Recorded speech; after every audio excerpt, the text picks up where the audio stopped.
ఓం ఆంజనేయాయ నమః. ఓం ఆంజనేయాయ నమః. ఓం హనుమతే నమః. హనుమానంజనాసూనుః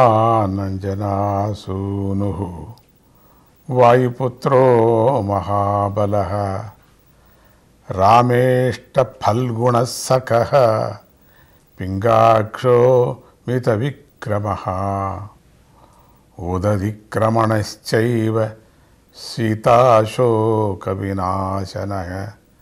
లక్ష్మణప్రాణదాతా చ దశగ్రీవస్య దర్పః. సాధకులకు సాధనలో అనేక పరీక్షలు ఎదురవుతూ ఉంటాయి. ఆంజనేయ చరిత్ర వాటన్నిటికీ కూడా సమాధానం చెబుతుంది. సాధకుడి ప్రయాణం సుగమంగా సాగిపోతుంది కూడా.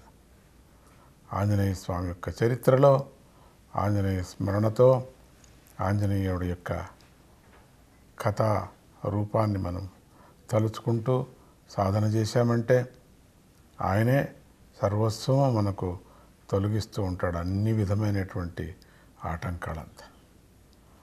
ఆయన దొరికాడంటే అంతా దొరికినట్టే కదా. వేరే సిద్ధులతో పని లేనే లేదు. ఆయన ఒక్క పని ఊరికే దగ్గర ఉంటే చూస్తే చాలు. ఆయన స్వామి కార్యాన్ని చేసి, అంటే వేరే సిద్ధులతో పని లేదు, ఆయన స్వామి కార్యాన్ని చేసి ధన్యుడయ్యాడు అని చెప్తున్నారు. కేవలం స్వార్థంతో జీవించటంలో ధన్యత లేదు. చాలామంది స్వార్థం ఎప్పుడు వాళ్ళ పొట్ట వాళ్ళ ఇల్లు అంతే, ఇంతటితోనే సీమితం. అదే తాపత్రయం, అదే విచారం, అంతట్లోనే ఉండిపోతారు. కుపముండు కలాగా అంతే. చెట్టులాగా నదిలాగా ఇతరుల కోసం జీవించేవాడే ధన్యుడు. కేవలం ఎంత ఉదాహరణ చూడండి. మహాత్మును కూడా ఉదాహరణ తీసుకోలేదు ఇక్కడ. చెట్టు, ఆ చెట్టు ఎవరికి అవసరం ఉంది? పూల నుంచి, పండ్ల నుంచి, ఆకుల నుంచి, కొనాకు తాను చచ్చిపోతే ఆ ఒక కట్టెల నుంచి కూడా ఉపయోగపడేటువంటిది. నీడ, అన్ని విధమైనటువంటి చెట్టు, నది చూడండి ఎంతవరకు ఆ నది మనకు ప్రాణాన్ని ఇస్తున్నది. ఆ నీళ్లతో మనం బతుకుతున్నాం కదా. అందుకని చెట్టులాగా నదిలాగా ఇతరుల కోసం జీవించేవాడే ధన్యుడు. ఆంజనేయ స్వామి అందుకే ధన్యుడయ్యాడు. ఆయన జటాయువును ధన్యుడిగా భావించాడు. సంపాతి మన స్వామిని ధన్యుడిగా భావించాడు కూడా. తాను ధన్యుడై భక్తులకు ధన్యతను చేకూర్చే వాయుపుత్రుడికి నమస్కారము అని భావం చెప్తున్నది ఈ స్తుతి. అనే యొక్క హనుమంతుడి యొక్క విచారాల్లో ఎంతవరకు మనం చెప్పుకున్నా చాలదు.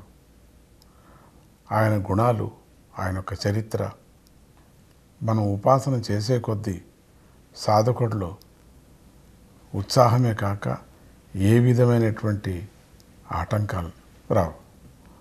వాటిలో రామేష్ట అనేది 5వ నామం. రామేష్ట అనే పదానికి రాముడంటే ఇష్టం గలవాడని అక్కడ తెలుస్తుంది. రాముడికి ఇష్టమైన వాడని 2 రకాలుగాను అర్థం చెప్పుకోవచ్చు. హనుమంతుడి విషయంలో 2 అర్థాలు బాగానే ఉంటాయి. ఆయనకు రాముడు తప్ప మరొక లోకం తెలియదు అన్నారు. రామనామం తప్ప మరో మాట తెలియదు. ఇంకొక మాట ఆడటానికి కూడా ఆయనకు రాదేమో అనిపిస్తుంది. రాముడికి హనుమంతుడంటే మహాప్రాణం. ఆయన ప్రాణమే కాబట్టి మహాప్రాణం రాముడికి కూడా. అందుకే తులసీదాసు కహా భరత సమతుమ ప్రియభాయి అన్నాడు. రాముడికి హనుమంతుడు భరతుడితో సమానం, భాయి. అటువంటి యొక్క నా తమ్ముడు అనేటువంటి భావన భరతుడు ఎట్లనో హనుమంతుడు అదేవిధంగా రాముడు అనుకున్నాడంట. భరతుడితో సమానం అంటే ఎంత పెద్ద మాట. ఆయన లోకైక వీరుడు. నాసైరోగహరి సమపీరా జపత నిరంతర హనుమత వీరా. హనుమంతుడిని స్మరిస్తే రోగాలు పోతాయి. పీడా పరిహారం అవుతుంది. సంకటసే హనుమాన్ చుడావై. సంకటాల నుండి హనుమంతుడు తన భక్తులందరికీ కూడా ఆ పీడలన్నీ కూడా సంకటాలనంతా విడిపిస్తూ ఉంటాడు. భక్తులకు జరిగేటువంటి పీడలన్నీ విడిపిస్తాడు. ఆయన భవిష్య బ్రహ్మ. ఒకానొక సందర్భంలో హనుమంతుడు బ్రహ్మలోకానికి వెళ్ళి అక్కడి నుండి ఒక ఉంగరాన్ని తెచ్చి సీతామాతకు ఇచ్చి సాష్టాంగ వందనం చేశాడు. అదొక పెద్ద పరీక్ష. చరిత్రలో చాలా అద్భుతమైనటువంటి ఘట్టం అది. అప్పుడు శ్రీరాముడు ప్రసన్నుడై ఇలా అనుగ్రహించాడు. హనుమా, నువ్వు బ్రహ్మదేవుడి అనుగ్రహం సంపాదించావు. ఎక్కడి నుంచి వచ్చావు, ఏం కట చెప్పటానికి వీలైనటువంటిది.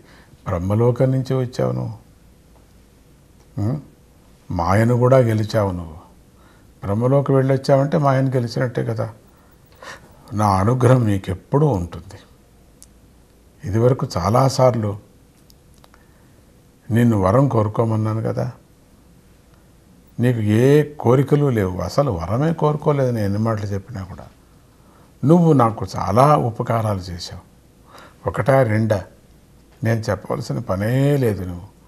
నేను ఎన్ని ఎంతవరకు వరం ఇచ్చినా చాలదేమో, అన్ని ఉపకారాలు చేశావు నువ్వు అని అంటూ ముందుకు శ్రీరాముడు హనుమంతుడిని ఏ విధంగా అనుగ్రహిస్తున్నాడు చూస్తున్నాం. ఓం నమో హనుమతే నమః.